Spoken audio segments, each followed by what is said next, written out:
Bon, Aurélie, la journée a été un peu chargée pour moi euh, parce que j'étais dit que d'être tranquille, les Dabovi auront leur blé. J'ai fait on a fait toutes les courses, le truc est prêt. Et pour faire bref et ne pas trop m'étendre dans des détails, hein, tout est prêt. Et c'est un peu comme une marchandise que vous avez mis en conteneur qui est venue au port. Et il faut dédouaner avant de commencer à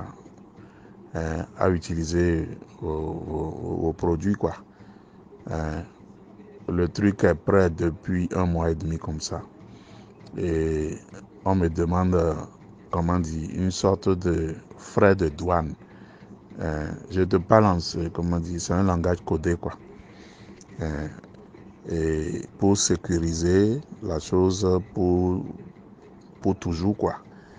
Donc, c'est les frais de douane que je cherchais un peu partout à cause des temps qui sont très durs, qui font que je n'ai pas encore, parce que j'avais promis au mois de janvier faire la fête au Dabovi. Donc, c'est ces frais de douane là qui ont fait que je n'ai pas encore honoré ma promesse, mais ce sera fait les jours à venir. Donc, je suis en train de mobiliser un peu les bonnes volontés pour pouvoir rassembler un peu moins de 9 millions qu'on m'a demandé. Je suis plus loin du compte, quoi. Je veux surprendre tous les Dabovi. Nous allons surprendre tous les Dabovi avec ceux dont on parle. Donc, quand ce sera prêt, tous ceux dont tu parles qui sont en prison à cause de ci, de ça, tu vas me dire et je vais voir, particulièrement avec l'abbé Cosme là, comment on peut régler leur situation, quoi. C'est à toi seul que je dis ça. Donc, soyez solides. Tous ceux qui crient à cause de la misère, qui racontent de n'importe quoi pour perdre leurs âmes là, vous allez voir, tout ça là, ce sera réglé. Bon, voilà, c'est ça. C'est parce que tous ceux qui m'ont soutenu dans le truc là actuellement sont très fatigués. C'est pour ça que ça traîne. Mais avec le concours de la cour céleste d'ici samedi, j'espère que, disons lundi, j'espère que les choses vont rentrer dans l'ordre. Je vais envoyer et puis les choses vont rentrer dans l'ordre, quoi. Bon, merci bien. Le message risque d'être trop lourd pour ton téléchargement. Do novi aise gbevile mi kudo le wenu mi maro kanjia ene mi wa gba sa egbe sansan bole so muwe jabi gan mi ton papa lego do mo teme edosi me blele si nu anak a hansun ho si nu edosi bo Jonathan fu yopovi Aurélie c'est dans les États-Unis hein. Mais les bewa agba 10 ans en dit nous devons ouais mais nous fi bon ma kobio ANC me chobo nu ne jo ale yo me baboro ye lo mo ye ni doto nu eje gbe nenu mo ro pe po me karufi we ne jo yo ye ni level doto ganji bopo fi to bue yan ene ekoto gbetoso ije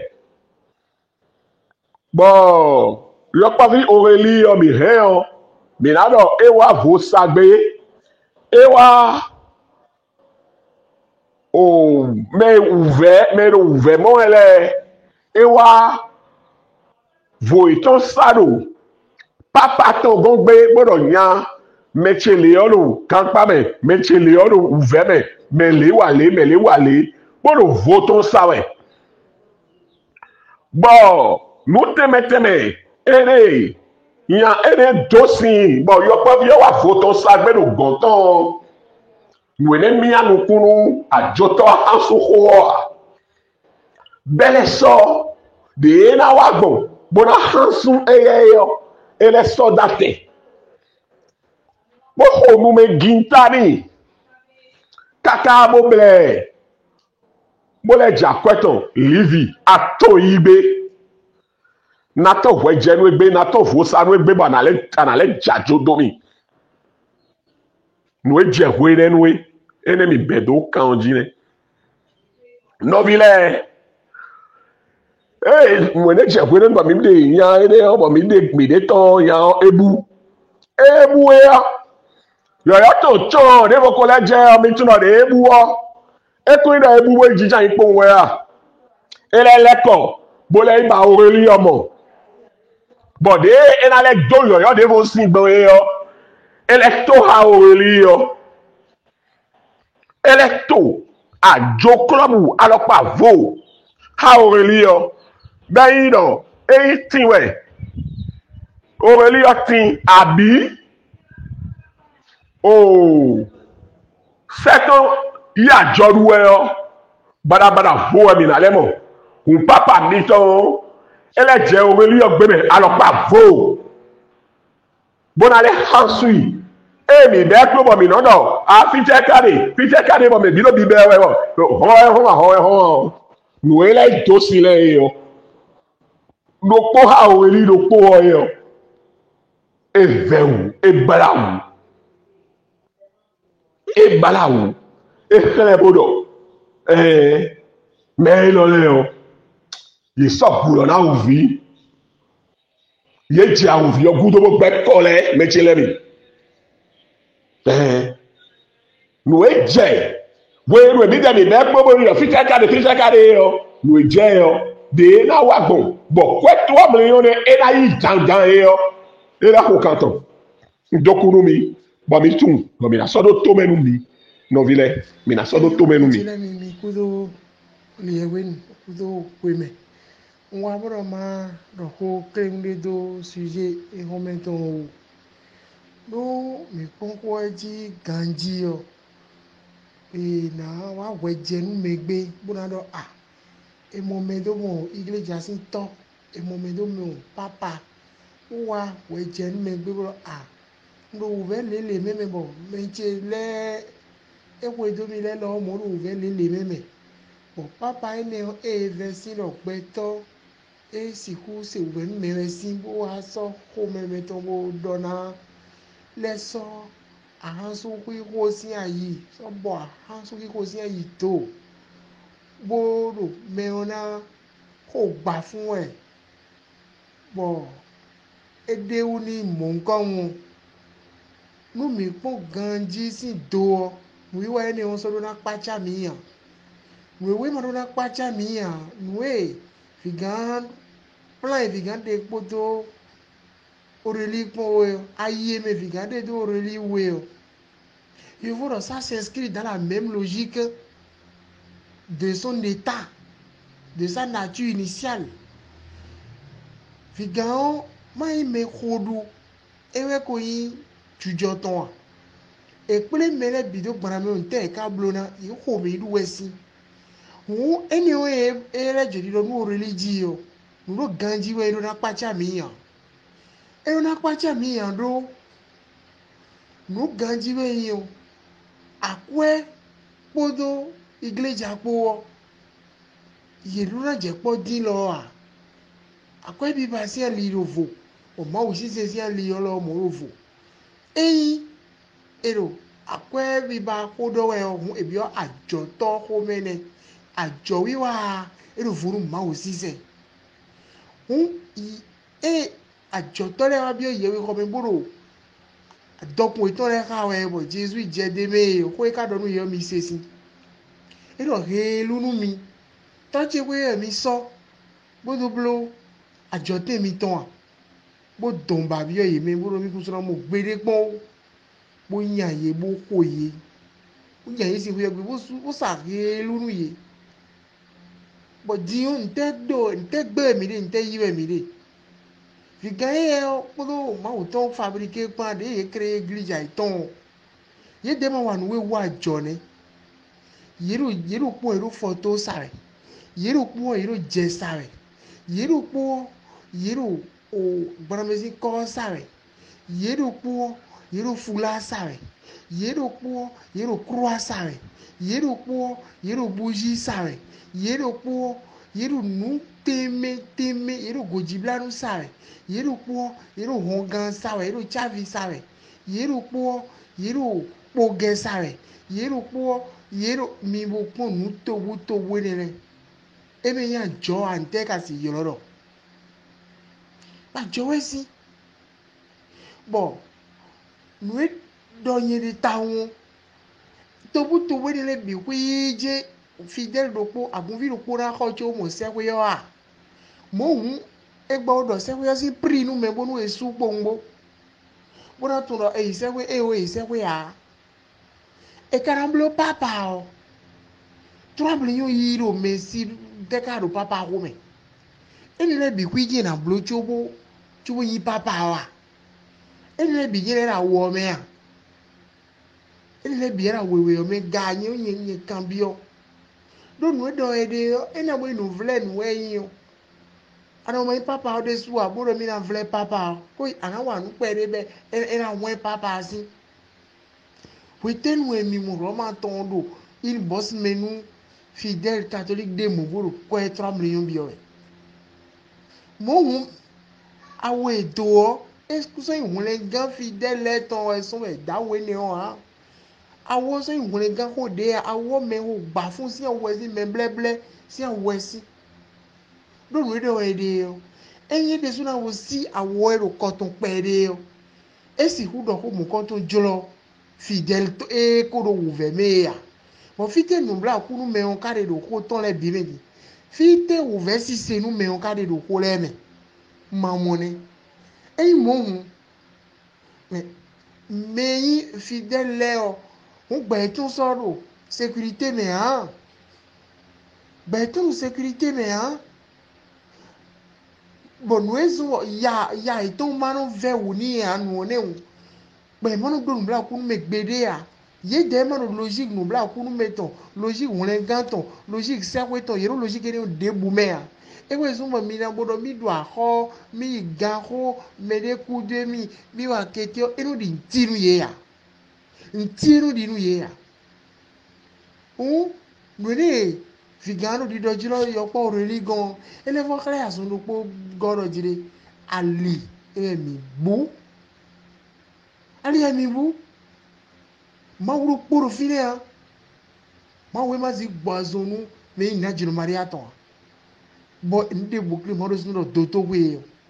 mi nu mi agbo do to we na so mi ton le pa go si ma we ne gudu me jile na mi fon fi mi fon gaji a mi do pere ya mi kana do da gbe no akuro no do gbe o si nko me no mi me maria ena tian foto no mi mo chokona si do poro ku mi ton me finano gaji a silano gaji mi me pirano gaji no po anjo na cambio po donc je sais o kwetenu figa ko do vicencia po e kana yi retraite a choton kwetene kra retraite do no bien no retraite ye tun kwete bari bla prison na bénéficier bi on to bo karo ande fo wa gbe dimro kanji e retraite da jo me e do ta fini fo bro kanji e bedi e boy do no ra no ja jo da ya pe bo ni de jo ja jo do me koto e ja jo do a be e do no yo po vi rangele de pro do kura mi de meji e to no yo po vi e bi ama una uri ai do ko me to mo ma o ko uri ai do ko me yo po vi to mo ai ma o jo ma o ko uri ai do ko me yo po bo e le do mo e yo po e do mo yo po mo no yo mi ko seri do no mi ri ma ga de o di o ma be ko se ti be ale ko ne ru vraiment meri je mi ado en bo be ado no ri ni retraite lo mi do ibo ni retraite o jo to vile to bo e di ni ko aja to vile so mo vraiment ni se to gari bo no to no ma me ne de busan po te ya ni to gari bo to no me ne de busan po te ya ils ont des qu'ils ont maintenant de cours comme dans les Jésus Christ aussi encore. Bonsoir, Métilemi Lou ANCJ. Au même temps, nous avons un sujet pédé. Le sujet est béton, lingot d'or, à Jouvu, au temps. L'homme image de l'océan, entendant qu'à mon temps, là, dans le côté où. Au Métilemi, quand Togo est Gandia. Au Bédouto Togo, mon géno, Tia. Mi conforme à Togo est l'eau. Et ma chica de. O babale no remiel de mesin no bono asanu mi odo hune en tout cas moyen mondo me ayi en donc mondo de no kwibe yo ewe azika elu selini odo no ton sin selio de suo mais no bro observation kandio eso kaetondo atogo sanga selie se esoru be challenge to domeni non tonton one e men kai ne we ko so ni me ko so da to go menu o kai man ti tone ni mondo mo eme bo kai ne on we no lu ko obi ewe bo no lu ko ebi o be mo me debu o e no lu mele bi kai we mi fẹ́ pọ́n kanji kwami ó máa hàn òwe máa dóńdé látọ̀ gómẹ bọ̀ nínú ló kọ́ ẹbí ọ wíwẹ̀ à bóyá zika bọ́nú ló kọ́ ẹbí ọ wíwẹ̀ à mẹ́rin wá dọ̀ orólì dọ̀ hónú ètìyẹ yọ òfòsánú filẹ̀ tó tàtú mẹ́wẹ́ dè bókàlẹ̀ wá bọ́dọ̀ pín ní kó dẹnu mi dó sọ́wé tó mọ̀ mẹ́jọ mẹ́ máa pẹ̀tọ́ tó yìí boka ito meo 3 millions we le bona le findui boje ki gai tonji boje ki gai tonji bo le na se 3 millions to bo e na de douane lengo to ya de douane lengo to bo ene lengo to ene we na sa we chobula mo bli bo sojonu opo amuolu ki pon lu taglo mena no dede lu ko iton le Metilemi mi lo komo ya mi lo mo ya fie no elu mi wa yo ne me amo pelo pona tin bo azan na so pe bo mi agba kai ni do ko to me mi na gba ka kai ni so bo ka no lu ko bi o ma gbo ko na gba ka do ko me nu fi gan Matias lo Jesus Nazareth on sin ko me lo pe lo sin ko me lo me ko kula hwan lo me bi ku sin ko me sin ta me ya gba kai ni do ko me nu fi gan Matias O Vivencia. O mau ne Cameroun eton. O mau zen lo kogudo lo khasuji ton. Mau babu janton. Mau ne debu. Eno i mesurer à totole. On bi cambio fiton le roje ne lo ye me dion ne me ka do ne hu me de aji me lo kontan le mono idokpo e aga de me din awon e ai do marabu le kaka yo ai do marabu le ha be ndo ina bloko enu e am bloko enu bo ana makwen vituele bo promettre 150 millions 300 millions le nu yo amole ya wachi yo awachi marabu koko le don awachi orizi zangbeto ko lo don amoyo po bi eyan kan mi eyan kan me si e we dai bo mi o mo do e ponte pede o le ni ti ete kadie so be mawu gbana meton mawu akọ ebloto gba benu ire fi igbare gade ayi gbare ko e ko ton ki a dede megbe ni alo mina levo o gbana me un egbe asoru e tontine to le ni image onu image le bo se do mi apon ta rizi o xɔzun ɖɔ ŋu kpɔn le tie agla gbani fɛtsa ɖɔ ŋu kpɔn le tie anɔ gota ɖɔ ŋu kpɔn le nu yɛ tie kpɔn le ne rɔbɔ be foto yɛ le kɛkɔ o tsa xoxo mɛ ɔzɔ si blo ɖo kpɛ le tso de foto abdisɛnsia ŋayi me yɛ de ma bi ɔxɛn tse mɛ gbɔn gbe de ma wo ka blo ɔxɛn tse si mɛ de lia o yɔrɔ bo nɔ anayi dzre ne yi tɔn kpɔn mɔ ɖɔ mi o na bu ɛbɔ ko wa tɔn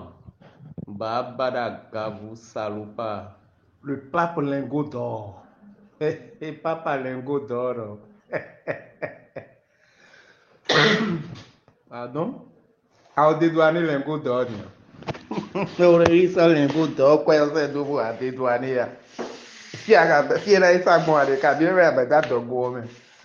ajoto ajohosu ahansu ho igbon do me boya Angola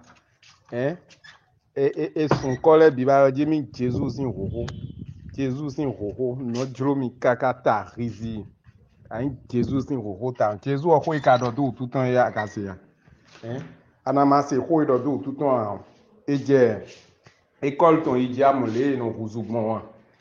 eje Jesus sin école iji bon yesin senton bi o meme amole no huzugbon wa nu bla okunu me ya chen contenu na me o tie we ya do nu bla okunu me o le fie o pape lingot d'or tie nu bla okunu me ton kadi mi ve do nu mi town bolo mi Jesus sin ho ma so ye gbede bo so se ni di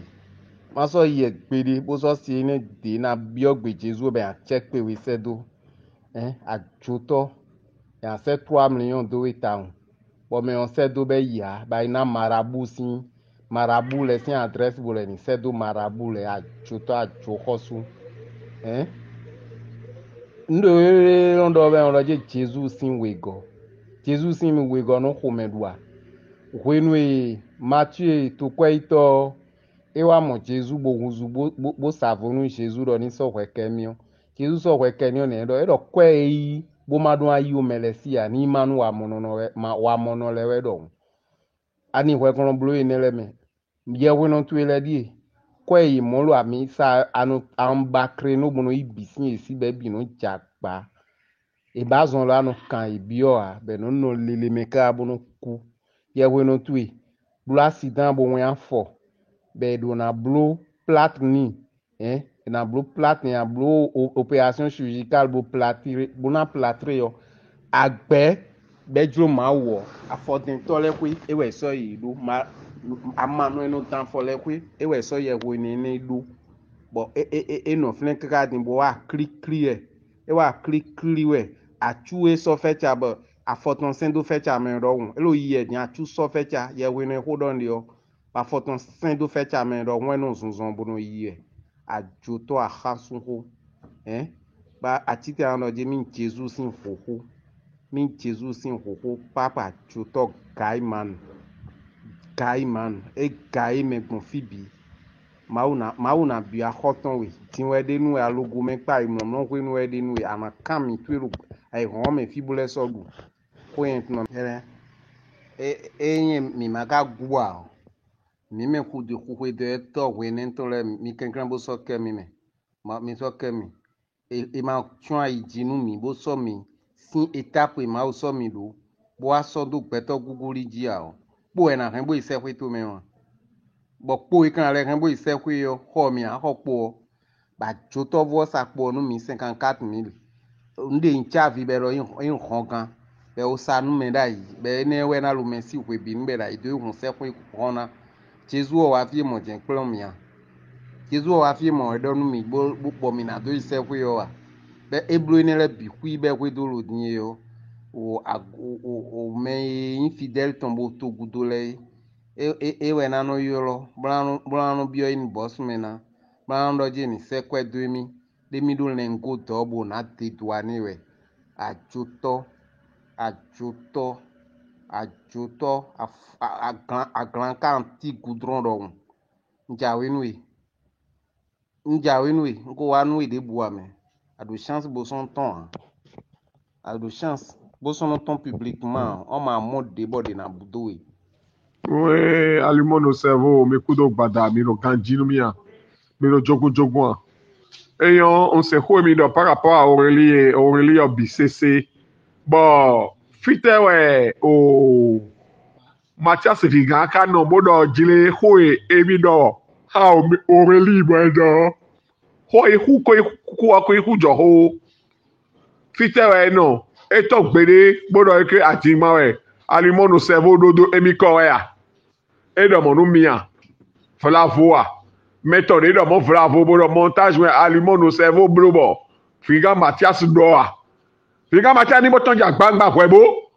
Et toi, jak bangba, bodo, Aurélie, Atima, ouais, ne beaucoup imo. Chobo nous pour mi ado ye maton we sin ala bo kun mi de fini on Mathias we na do choho adigma we lo chowa ho de mi ado Mathias ma do mo pourquoi mi ga de do Aurélie ni to Aurélie on attend fait epo Aurélie on attend bi àmọ́ Mathias on ni to awe Mathias on ni to ado e wa adigma we chowo mi ada inu LC bonsoir. Metele mi kuda zo mi kudo kan yin. Hoje se sin kholo. Egudo enje. Weno ho lengo da ho torofi. Wena eja na ke na we meton bo se o carte d'identité o teme do Mali po Benin po meleton do. Bo Aurélie de bigba o. Nta ado gbogudo no Aurélie. Ani kudo jida si azo. Mi o te kwambo ni le adogbe vo fibo. Ni kudo jida si azo reji.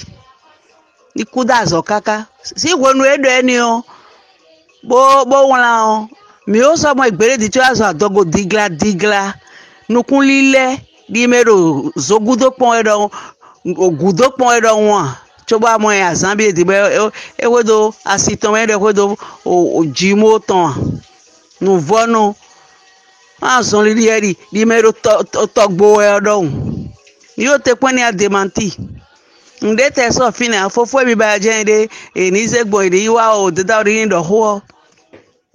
problème bi ko fine problème fine e mablo anado na we ode ni kudo shidazo Mweni flimbodo mama zero kanji gona. Izande mechele. Oh, dada mi managbo. Matio ma so do ede si ne. Do ede si ya ma mo ina le a je ko ne doji le wendia. Nyete nwiya te so no huye olo. E o jako kan nyanya le kakabo. Nde ka so no do nde ni ye ya. Mai mo a. E na si lele ko wa ko ne onjia. Abieze mele mero file ANC si mele mo edo huna we ka vedwa muya de busoru afun lesin kume ya bo ete do gbeja boro muya mi na te do muya ide ya me ole tun ya bo mo hete be to chango klito agbanu gbe nyonu do mo sun do mo akote Kokolo ANC metire mi kudo ho chanti mewe wanu mi ton pede ogbada ndiwe wa hwe ewe zombo lengo do ho nku ken no pode me diwe wa botalo fofo jisesi odie loji matia zoti ken bodo mi kun blo mo wa ha bo ken wa no mi mondo mawo eno wuli mewesi mawo wuli blo nu gule bo fulu mi kakao mawa eno yewuli weti gbangba holi do eton bi koro gbangba boy ko ye de so eno ide le sawe me o de so e so nu ton bodo ho bo le won anu bi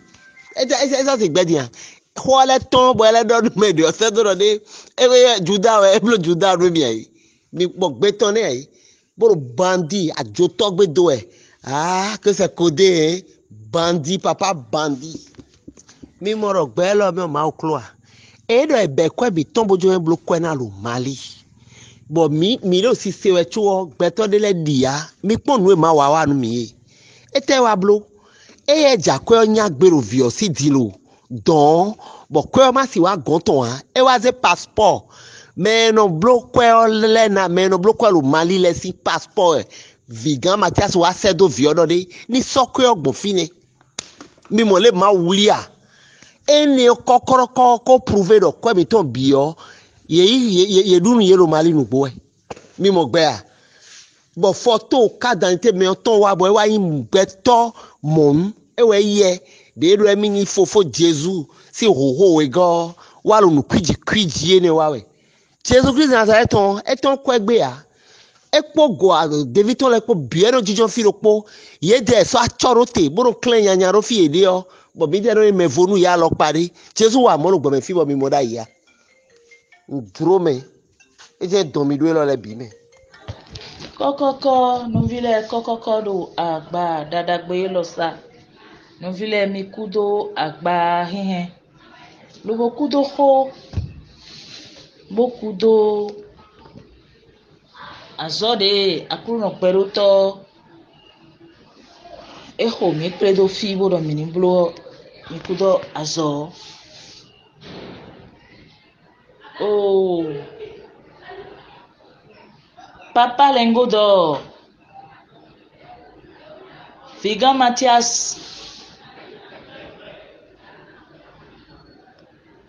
escroc délinquant de grand chemin Wadia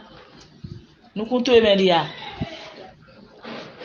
ano nugule pere pondo mina won aji e o mi won ai mi ton deji tegbe o nu ajere o bo mele vo viro beji Thomas Sahwa no masahwa nde debo yin fata nu bio ho no ho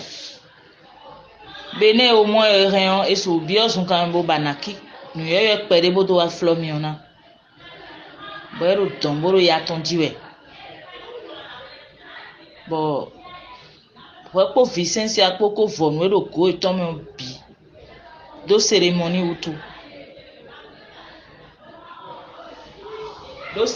utu but dion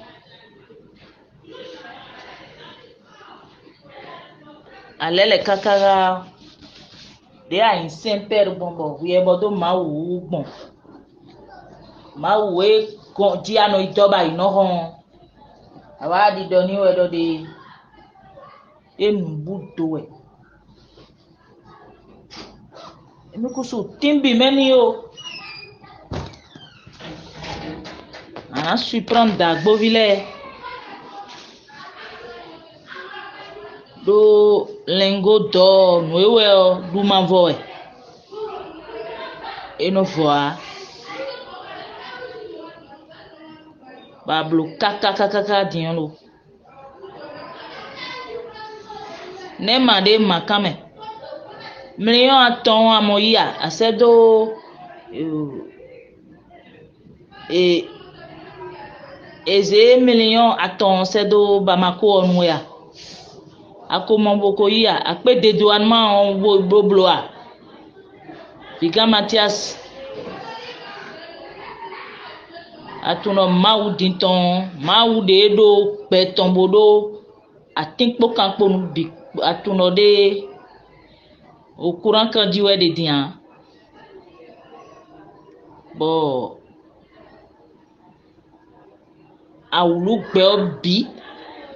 dasinu me olobodo de emi mawusin joronda inu me bo mi gudun le we po Vicence aponu ejo mi be mele bido poliji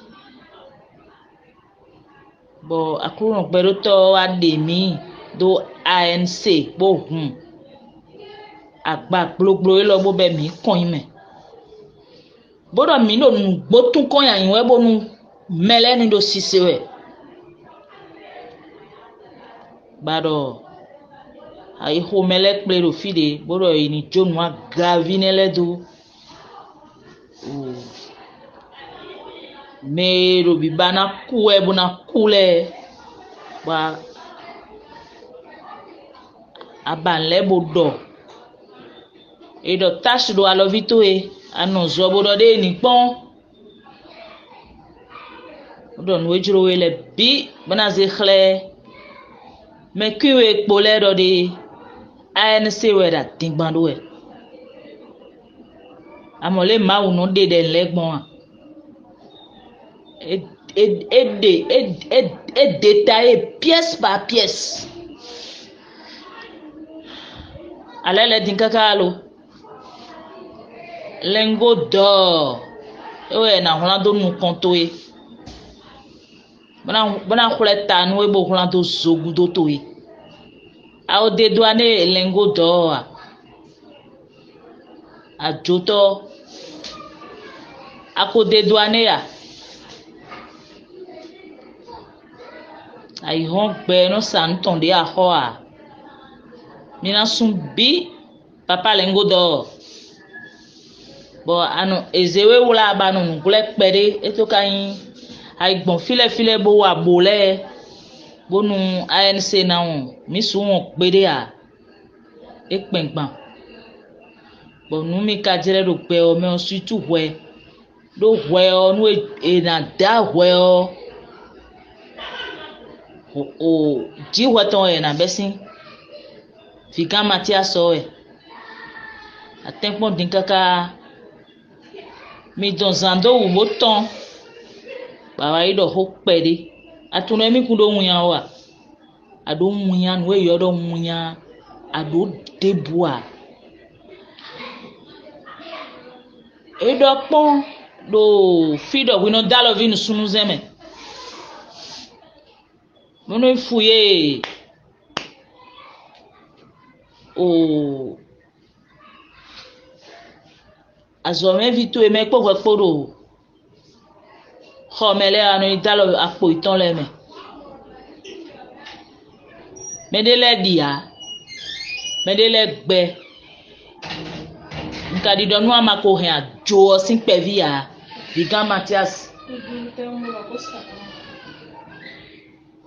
Figa Mathias nu amako he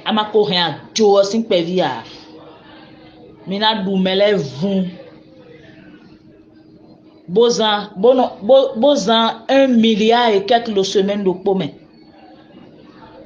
Boy hôtel de 13 millions par jour.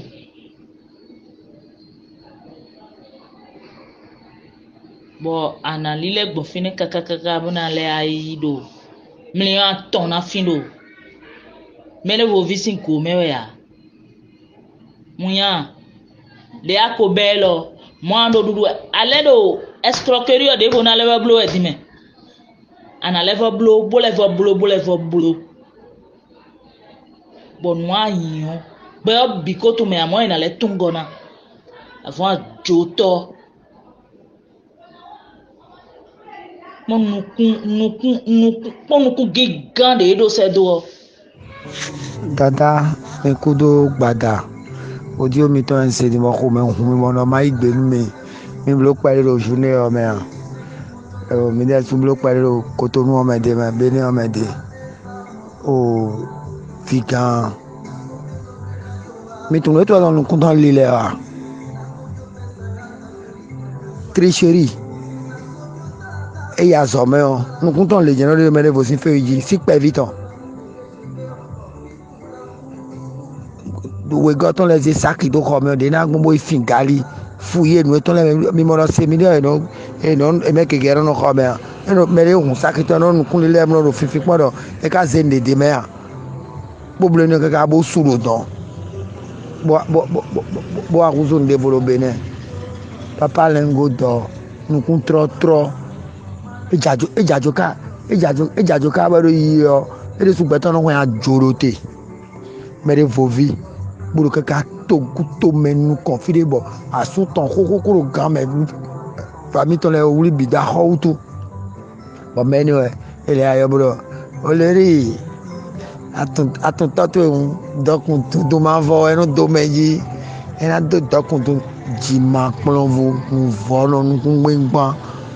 mero fo me na bi oro ndekpon we bo ha be ne me dada ndekpon we fi gan bo ha be ne mi bo pon de le je ka ayambo mi do to dio le bo pon mo ajo Ni était surtout qualification de nan africain quoi. Ni était tous les jigmon là. Et tu t'entends pour non ton point non jajoro pe vi bo e wa duku ton. Do vidéo à galère dans milieu de non ton goudoué. To goudoué. Sabi t'entends bleu mon quand on mais t'entends les milliards de roupa de do to bo menissé. Ni c'est que on comprend moi. Quoi ne me donne grâce. Ni don nyewero te tombe on te sent un mot point. Nous puisque la tête mon caméra câblé de do ANCJ, moi le coup de do ANCD aussi ouais. Donc kaka je fi de gbe kuro. O on ma aussi on do quoi. Igbe po fi gakpo matikpo fi sisi agbo kuro ma o yin si on do e. Nous ka bla ou mais on y a des c'est que on peut quand même dire que ayin on bo ale agaro ko po gbe ka sunu mo pan bo adigban lo yo nde buso yin yan ni ya fi se afine de nde buso yin yan ni ya mais yan situé pendant dogon nde mi de su créer le o ye ko no le o ye le do me on gon kawe donc vigan fine de so do yan quoi c'est que eti mi mo de àjòtọ́nù jàjọba ẹnu dé ìjẹ́ mẹ́bọ̀ ẹnu mẹ́bí pọ̀ ẹ̀ gbọ́n mọ́ ẹ̀rẹ̀ ni mọ́ vegan ni c'est que afọ́tún kò jẹ̀wé jígbọ̀n filẹ̀ bi donc c'est que nílò etí bí ọgbẹ́ tọ́ mi pẹ́ débọ̀ ẹ̀dọ̀ níyàn tó fi dédé fílẹ̀ di ọ ẹnu bí ọmọ tó bẹ̀ mọ́nà wa mọ̀ yẹ iná dé kúnyìn dé kpó blẹ̀ ẹ̀dẹ́ lẹ́ ọ ẹnu wa mọ̀ ẹ̀mú dọ̀ kó ká ẹ̀bọ̀ ẹ̀kọ́sí fílẹ̀ ẹ̀nà ìkwégbè donc mẹ́ débùdébùrù ambẹ́tìmá fún níwẹ̀ àkọ́ ambetmanu yi ni we debo a raison no blau tam dada ho joko mi do be mati solo ede sin debo e solo ede sin debo ni mi pon ko do gbe tegbere mi na mo ro ke ekute so le yan ko do dile no do ko bro do fo bo mi no ko pe chobo asiton rabio togun me bro do ko so yan do ni ganji le di ndo po de kan vivi nu yan wa yin do jide no debro jijo ediyan vigan podo Vicência po iso si joro to gunu komele bo yigoa de no ida ya do mi de ANC ko terase ANC ko do ko kaka nwe iwa gbe ma sero ede upon ayese bi melete no su gbana me da yo so mo ANC la vebo ete ze micro be poro finele de susi nu kon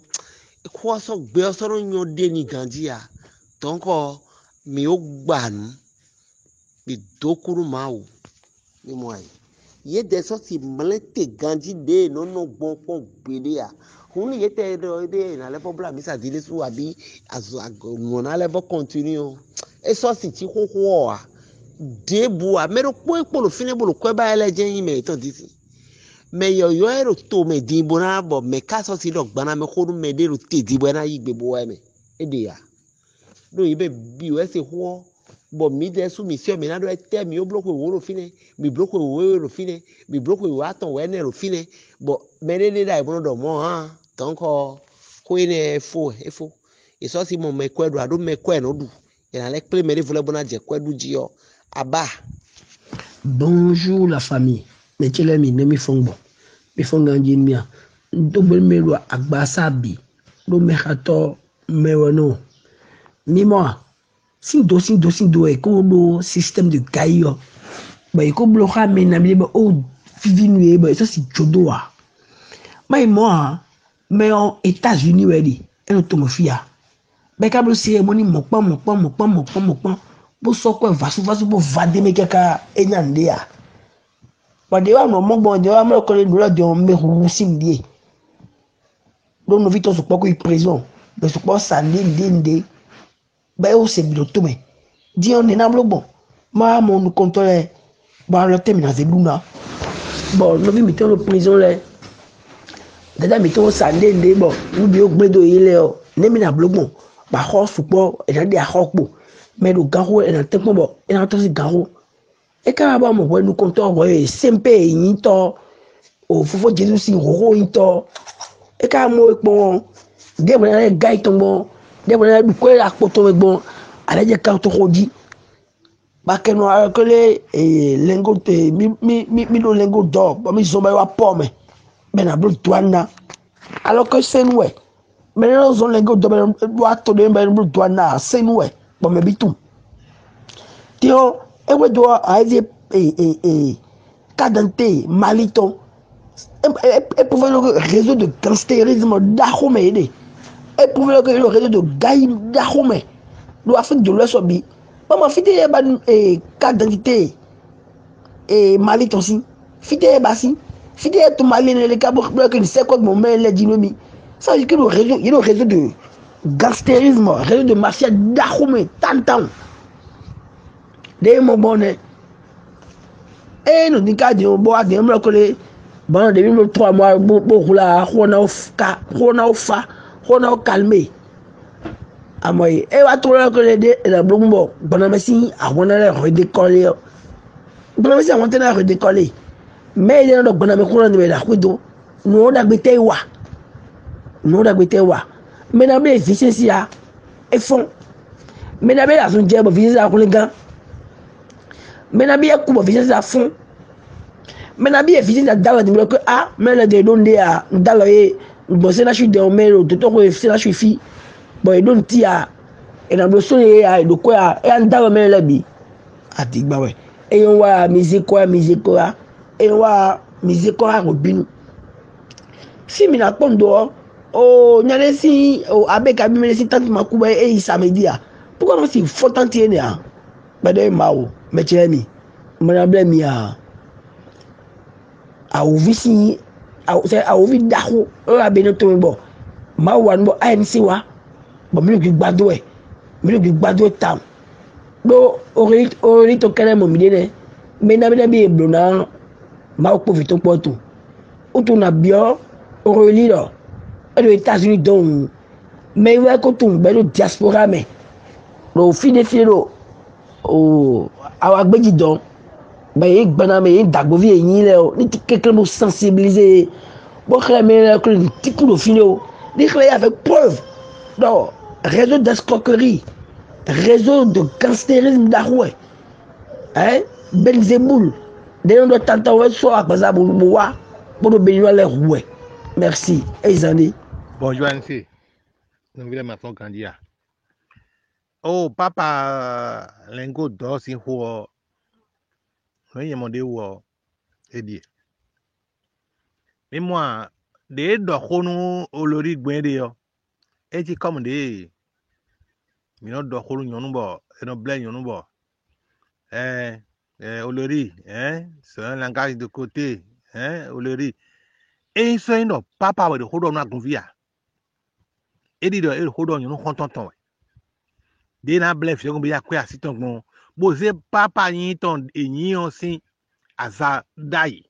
do papa e da gunu de si va conviton brand ho ni gban lo pere je ni tendo e do service de ba fi ran de ni on e na lo pa ne me na do gbonu fi yo a do mi mo ho mi na mo lo di mere me bible mi na klota ba nyunu Bramo ne ba mi da siton. We go we no dimere. O le ri o chance de do e do benefit bro se me de blow ya. E da mi di do ya. E ka ro ta de clo ya. E ka mi de sa lo me ka de sa fu pa ko be e ka se photo de joa. Mi mo ai. E ka ya mi sa be lo di e gbe me bi ne tabo san gbasa, wa me ho sa bi no ya bi no yi o commune o le ri to fi bro commune de yi ya. Do de nta gbasa bo yin yi pon. Bon et ça l'engin pon comme c'est l'engin mais il faut gbe mi na maro ene bran pata san ko bran du de bran do ko mi na do bran yo nu yin de mi no irole yen se yen to a ko gbe yo e lo l'engin mo 0 ora to a yin so flin bro to so flin bo san bon moi flin o ya san to mo comme nous oui 0 no me comme nous e wa chi pen e mia e ba nu me na mia don kwa bochi alo pare yen so do ho de ya do na do ho adiga yin wa te bo lebe na bo de na son do bo hofu donc e lo ri do to e do benefit bo bro se me ne bi bro lebi di do e kena kakuna ta kete una le sekwe do fi de do wa bi mai yeme eporo ton dile o bo edo nu edo de mina du fenu ye mi do to mi kaji bo ye ho ton le yi ifrom leji de lo mi de gan de yo e yi la covid le bi mi to fin de dion a e fo maro dagbono fún yàmẹ wẹ́yà mi bìnrin wa gunjí dín mi ní fún gbélé bìnrin wa sọ gbélò bẹ̀yẹ bí wáyì bẹ́ẹ̀ dọ̀ ànátsàkì rúpọ̀ ẹ̀ ń tsàkì wò ànátsàkì wò ẹ̀ ń tsàkì kàn kó ànátsàkì kó ẹ̀ ń 200 000 ànátsàkì gbà ẹ̀ ń 300 000 kàkàkà sọ yìí ànámìyàn rúpọ̀ ẹ̀ mìíràn wò dé sọ pé bí kò lè kú sọ́pọ̀ ọ̀pọ̀ ìjà mẹ́lẹ́lẹ́ bí ahọ́mẹ́lẹ́ dọ̀ ahọ́ kíkà bọ̀ pọ́ẹ́mẹ́ dọ̀mọ́ o papa de do mo nu agun fiton le bo azan pe bere yo fun epo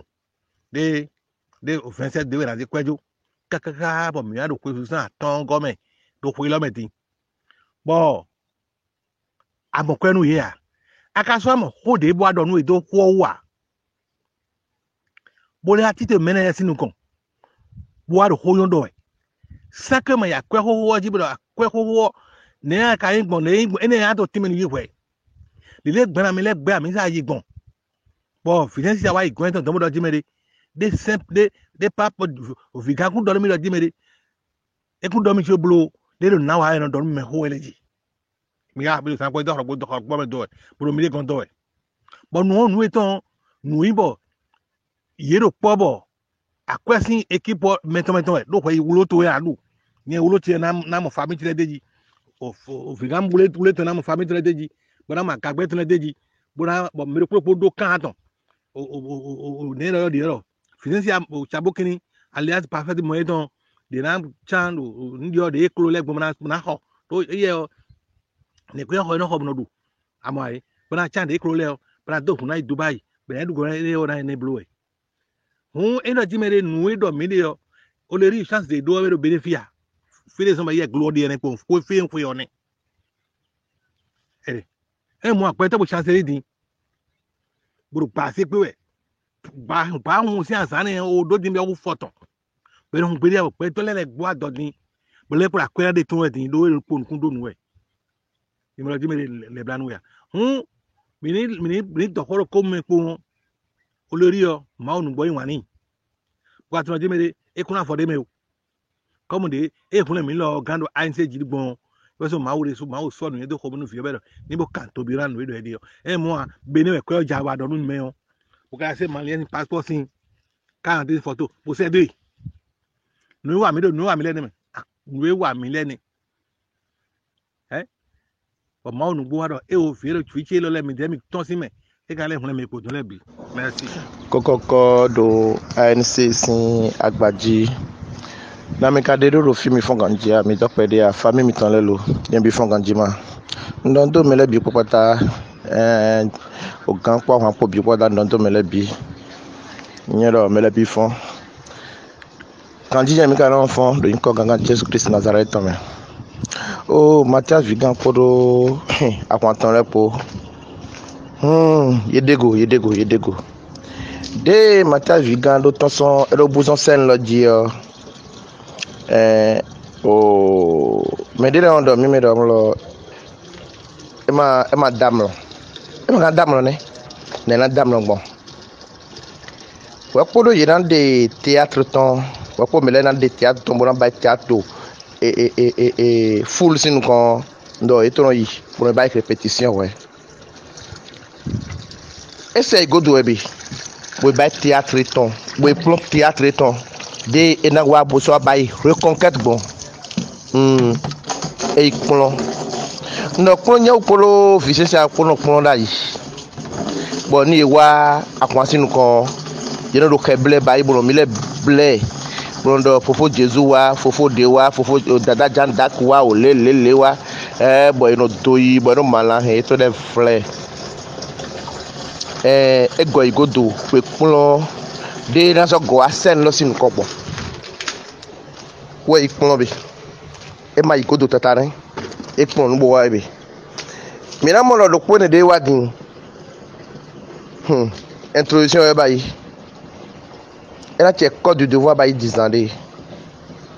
ela che titonji 10 ans de moi che titonji moi cha hi ha me corona eji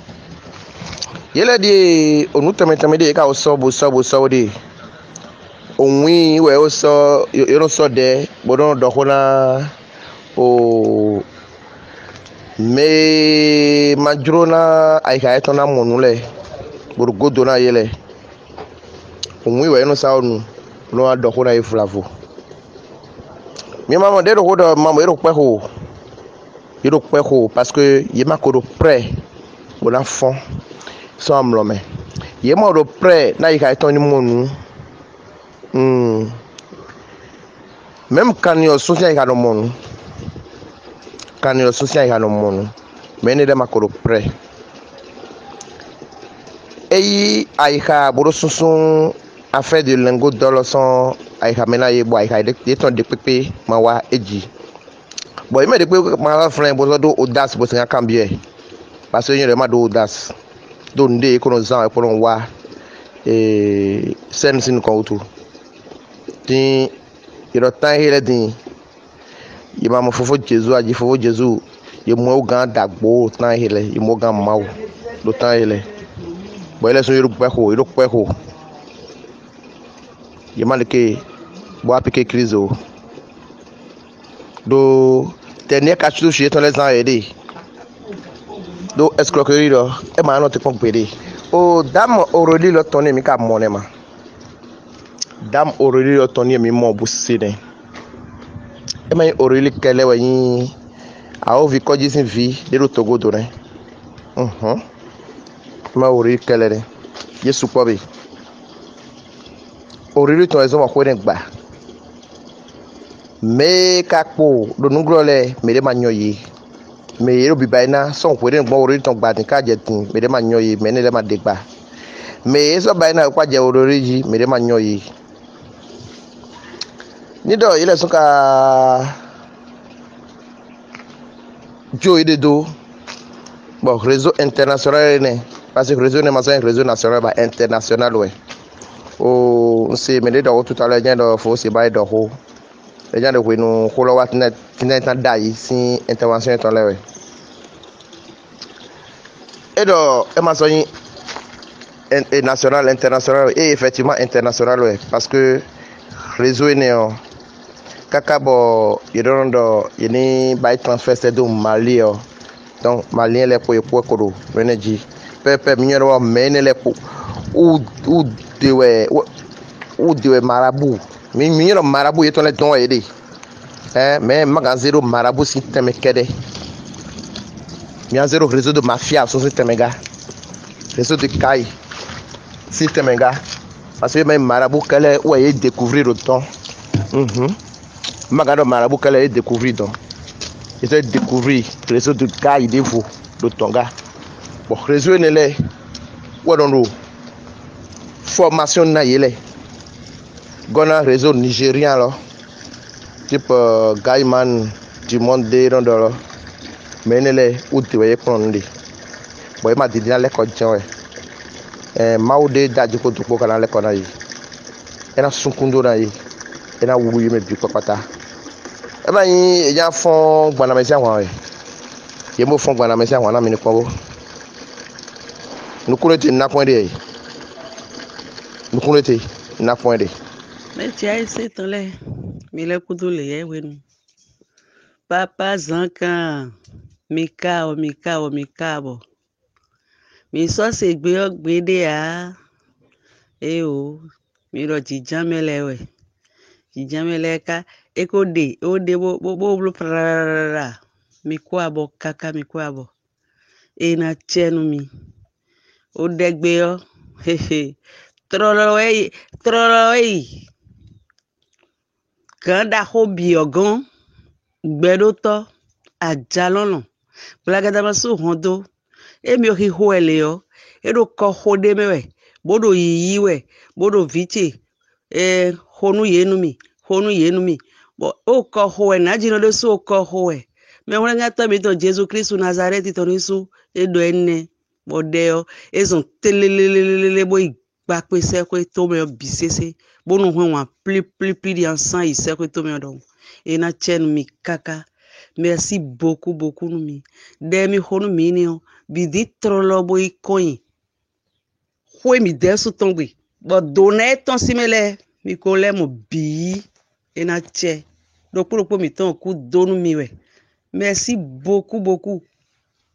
ANC bi dokunu mi do nu na nyoro ANC jio biye mi do deme be konyon do be do to ko yideo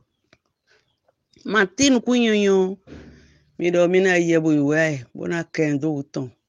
zode ka uton yebo da si olo yiwe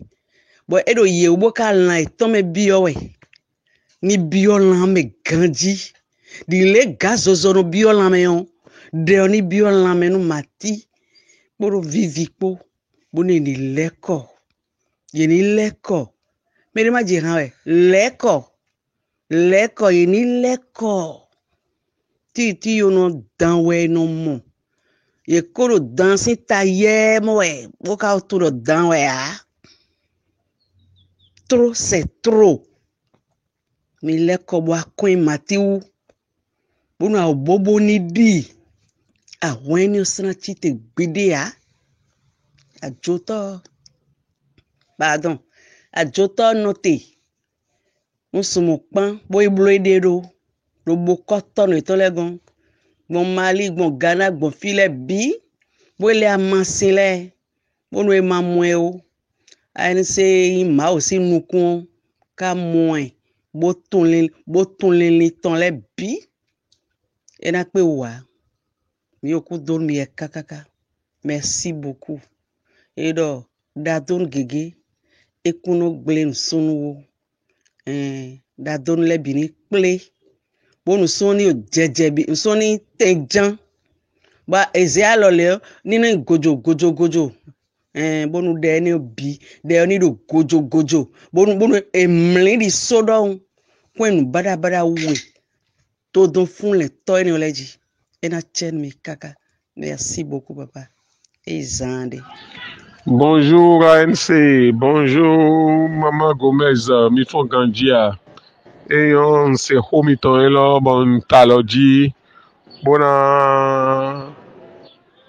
do hodo akpakwe do po emi do e mi do hobo do veuve e mo hosu do po bo sa bolo vosa ni e bolo wajijoba e ko nugbo e ANC na ba wajijo àmọ́ Mathias gan ẹ̀ náà bá fọ́ jíjọ́ de ha ANC náà lò Mathias kó ló fi sẹ́sẹ́ àpòsí ìwọ́ jẹ́ ẹ̀zán kéze nú àjà lọ́nà ANC sí kó susu nánà yìí máa wà já lọ́nà sí àzípóglọ́ dá sí ANC tán nánà sàtọ̀rọ̀ òun bọ́ nánà yìí máa wà já lọ́nà sí àzípóglọ́ àkọ́sù zípóglọ́ akuno nano si khosusu ANC ton avi susu avi khosusu ANC ton lobonawa ba holoni dandan ena ba holonu ANC nu edosi ha gbetolewe Vicenci akodo Mathias Kpore nu yewa ha mi bomi bo agbo wa homi dele pele buda viawe do fi bodo khosu we do fi memi ton ekule lido do leme zomele yena do hoswe kaka lobo ajalono na se avi mi ton lobo na ba holonu mi dan do ye we ma me edo asukusile kpodo yopovule kpo si ahosusu lo gonche wawe bona chite bona ba holonu ye ro asukusi edo ANC mele PCC toku tochiovi edo ANC mele PCC no chiovi edo ANC mele PCC akwa ikuna no edo ANC mele PCC lamena no ganji ikunu dokpo miton le azon teme domine ouve teme domile bi sese wena ba hono do Matias Podo vi sese akpo gan bon mau a jalono na su a hoto do kporopo yeton le e ma imo ahun mau do mimea ma imo ahun mau wechi teboze ANC do jia mi ka de ji bo ganje o do mi kun pe lo fi do mi dele utu a jalono ho mi pe lo fi mama mi fo mi lo hosue mi lo hosue mi lo hosue a hosusu mi ton e da jalono gon yiwe gambi game e na do obligé bona yi benu mi do hosue mi de utu do nu mi do agbadagbadagbe lo sa ne mi de gbonu mi mechele mi kudo le wenu mi kudo papa esco siho papa gaiman papa no gai fidèle ton leo mi kudo hoton ne Matias kana ba 3 millions bon do kan lo me nkwe tobu egbon Matias po vivi ko si an lo me do ahwan lo me ne kana ba 3 millions bon do kan lo me no do jire gbe kunu santon de a ho mati amando mi moya wenu ero kwe do ati me bodo zizebio hoto mi we amundo emi jende emi we imo akodo ajo jewe lisin emi se le o emi ma se le alo o eli ton bo mi se enale popo bo mi se a ma u kana de we gba ma u na de we gba de podo nugle bo ma o se le a ma u na de bije agbangba akwe tobu mi ojo o so eni oji sindo tobu ceremony tobu ne we kana do 3 millions ba we do kan lo me lengo do de te akado lengo do de te ado papa kanu jajua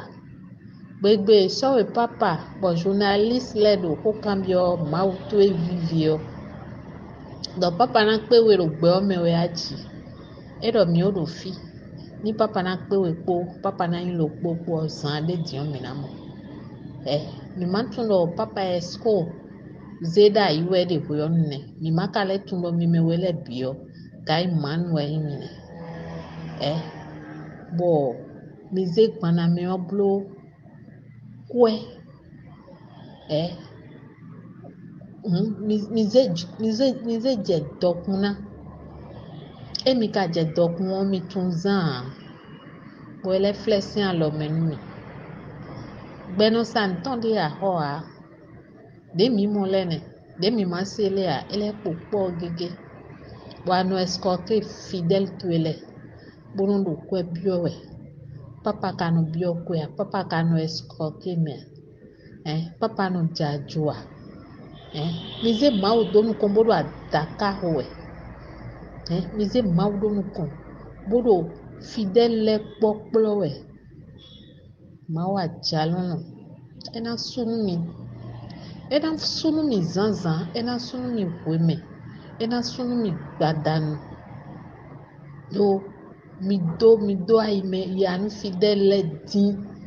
fidèle do ufeme ekale do tinu mia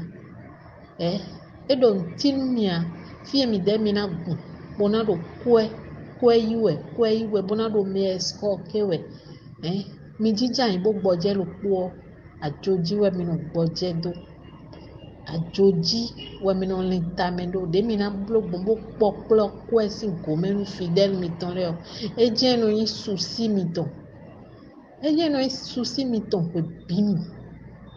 amo gan ko do hihoe mawo do gbeton ena vuvu mi ena poplo mi dide mi poplo fidèle gbon mo ena poplo mi dere su gbon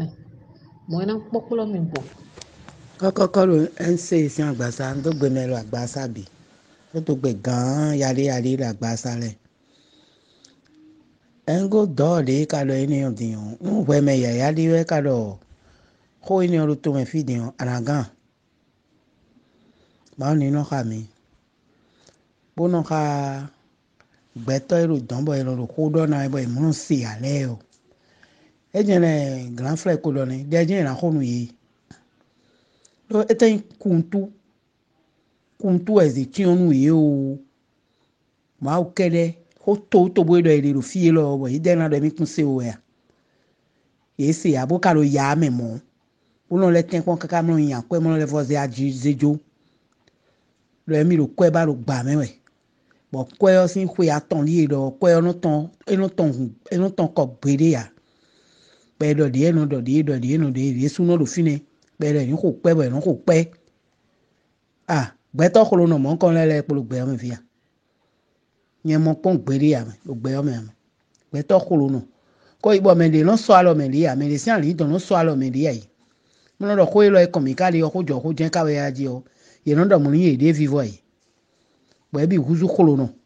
Elo yìí 300 àbí 400 àmọ́ dìmọ̀ yìí bí 400 rẹ̀ bì jẹ́ ìwúrí dàjàgò mẹ́bọ̀ sùn tó wà. Kóyì ó tóbú dé ìran lùdọ̀ ẹ̀kan lọ́jì fi ọ ìnáwó mi kún sí o ẹ̀ à. Dé ọjọ́ ìrànkónú yìí yẹn mọ̀ ọ́dọ̀ yìí gbọ́ kó lẹ́nu yìí pò. Ẹ wẹ́ jẹ́ ká yìí. Ẹ yìí sàn dé. Kọ́kọ́rò ẹ̀ ń ṣe sí àgbà ọ̀sá. On vit son mi ma font gandia ikudo zanzan wa kanji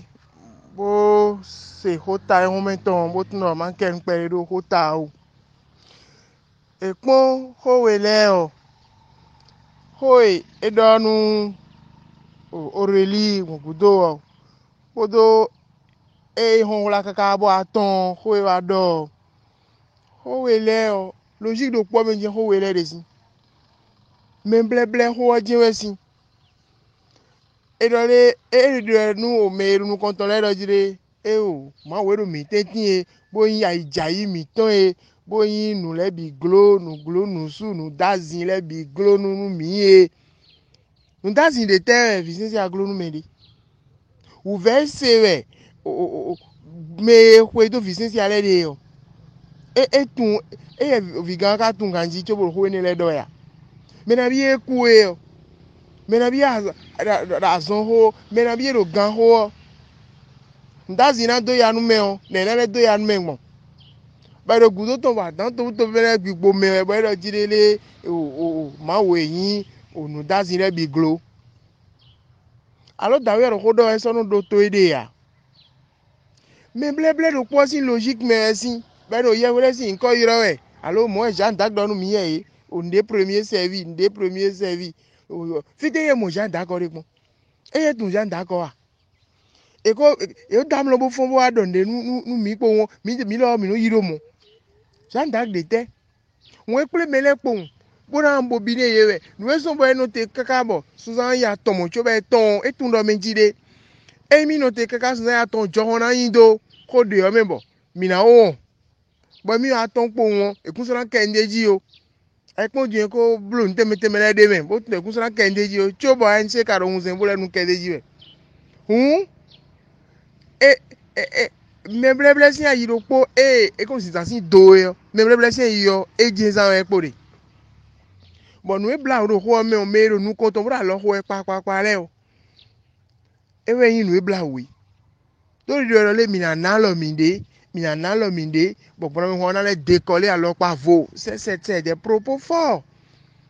mais pour alors na aidé ouais bon un grand décoller bo il fit de terre on a terre de là ya no a terre de on a terre original de no jai bi no a décoller donc et no dire a décollage ko do we on no jai bi ni ba ka jai on a nse si afo poreji a nse ma de afo ton si yen si jite ya gbere pon mais on wa je wenu e bo fo sanu ro bi kele mo pon wi de bo gbodo we menu mi bo ale bo aye e na escroquer me on do bo me on ma o mo no jiton ya Bon, il y a mon mari, c'est carte d'identité, là, au bec, si, ouais. 3 millions ton an, oui. Bon, quand on m'oublie de ido, mon caca, ton, j'ai fait bédien. Mais il y a ton, ton, dimon, missia. Eh, blo, teme, bon, nous glais, bon, mais les mains, c'est allé, le bon, mais les mains de courage, bon, donc, les noix, c'est allô. Et les mains de nous glais, dia. Mais les mains tournent, et là, ton, dimon, mi, c'est si. Démon. Mais les sous, mi, pombo. Bon, betra no mo do tome be na ire no ma betra. Betra no mo tome. Bu na incarner e papa assim poa. Donc, ho ele so do po ho we go ça permet de confirmer ho tintan, c'est-à-dire ho we go rale do ho tintan inugbo. Mama nto to bo eje kaka to fi dimbo e do fofo Jesu wa e ku bo fun ebi asin ma e do ku misera hun gba di asami to me na hun le ni jo gba ho do we le ni wa na nle we le ni wa kete bo e an che do nu ni critique we dion de ye no cache to me kaka bo wa e so do ko de bu de ne u dia de na bloku on na redécoller na décoller we yin souci ton mais blé o je ne sien so hu mo hein. So who more menjire mi ai mi bitin no te mo don me don le menjire eyan wo ma treve ye dele a eni mo pon do vie ton le wu mo le ko sinu mo nkan ton gudo